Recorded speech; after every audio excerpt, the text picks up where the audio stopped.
நம்ம ஊர்ல இன்னைக்கு பெரிய திருவிழா. ஆமாங்க, 60 வருஷ கோட்டையை தகர்த்து இன்னைக்கு காலையில 10 மணிக்கு சென்னை நேரு ஸ்டேடியத்துல நம்ம தளபதி விஜய் முதலமைச்சரா பதவியேற்கிறாரு. இந்த மாபெரும் மக்கள் வெற்றியை சும்மா கொண்டாட முடியுமா? ஊருக்கே இன்னைக்கு நம்ம வில்லேஜ் ஃபுட் வியூ சார்பா பிரம்மாண்டமான ஆட்டுக்கறி விருந்து வச்சு அசத்த போறோம். கரிவேகர கேப்ல ரிசல்ட் பாத்தீங்களா?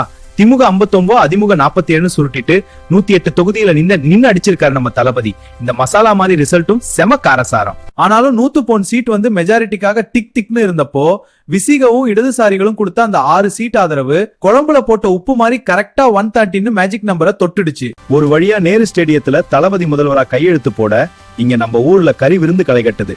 பசி அறியும் தலைவனா மக்களுக்கு அவர் நல்லது பண்ணுவார்னு ஊரே நம்புது. புதிய முதல்வருக்கு நம்ம வில்லேஜ் ஃபுட் வியூ சார்பா மனமார்ந்த வாழ்த்துகள். இந்த வெட்டி விருந்து பிடிச்சிருந்தா வீடியோவை லைக் பண்ணிட்டு மறக்காம சப்ஸ்கிரைப் பண்ணுங்க.